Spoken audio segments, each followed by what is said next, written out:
It's been 2 weeks since the whole thing started. It all started with a tanker accident.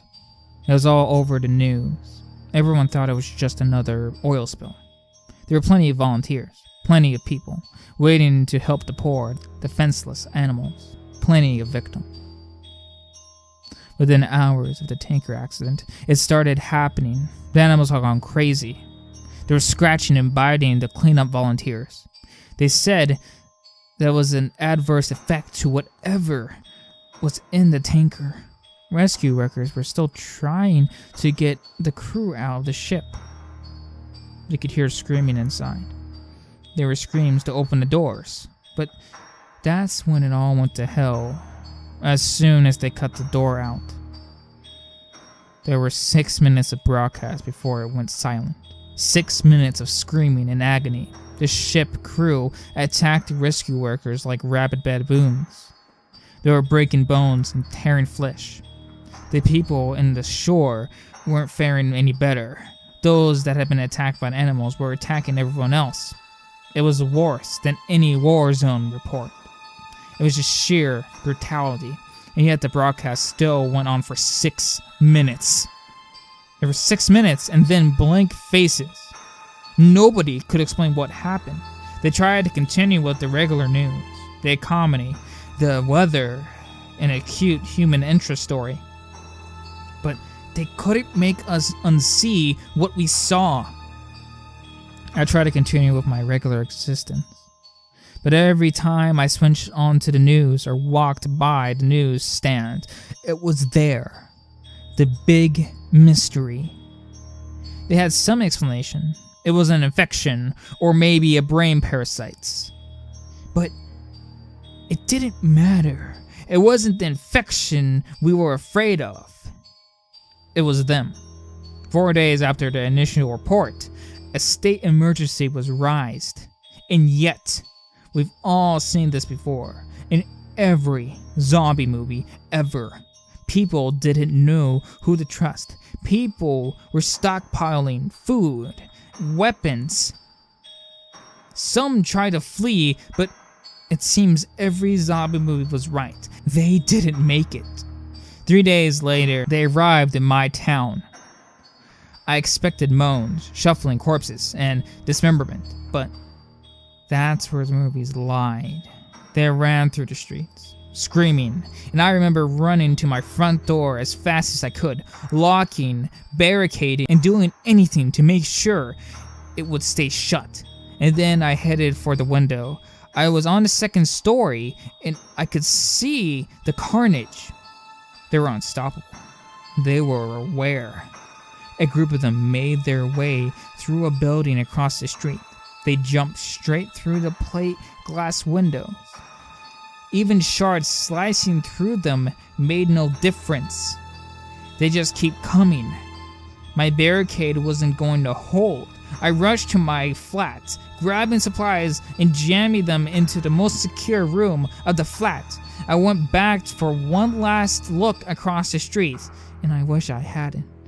In a second-story window, my face met one of theirs. They knew where I was. I quickly dashed into the room and locked the door. I didn't have any kind of panic room or secure basement, so the safest place I could find was my bathroom. There were no windows, and only one door had a lock. I filled my sink and bathtub full of water so I could stay for a while. I sat there in a dark room with the distant screams in my ears. I began to feel like I may have overreacted. It had been 2 hours with no signs of them. It actually got quieter, and I thought they had moved on. Maybe I could leave the room, get to the kitchen. I could grab some more food and wait it out. A crash came from the front door. There was a sound of someone running full force into the door and knocking down the barrier behind it. There were a couple more crashes before I knew they were inside. There were rapid footsteps moving around the flat, a couple of screams, and then bang on the wall beside me. My eyes were open to their widest, even in the pitch black darkness of a room. There was another bane, and another. They knew I was there, and they knew I was scared. This was the zombie nightmare I had been expecting from the start. I had nowhere to run. There was only so much time before they would break in. I sat with my back to the wall, hoping my extra weight would make it harder for them to get in. Then it got worse. Why don't you open the door? There was a voice of an opposite side of the door. There were no screams or moans, just a quiet whisper voice. And there were more of them. We come for you. You'll be happier if you open the door. It's not so bad. The whispering voices became a cacophony of noises trying to persuade me, to break me, to fool me. I had heard that the moaning of the zombies would drive people insane, but this was worse. A siren call. I sat in the darkness and hoped and prayed that they would get bored, but they don't get bored. They don't leave. I managed to use the mirror to peek under the door, only to be greeted by the horrible, unblinking eyes, blood-smeared faces, screams, and more horrible whispers. That was 2 days ago. I don't know what to do anymore. Maybe it won't be so bad.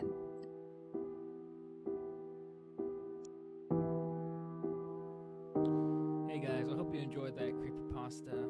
That creepypasta reminds me of the book I Am Legend, a really good book. I'm not trying to promote it or anything. It's just a good book and you should probably pick it up and read it. It beats the movie by a long shot in my opinion.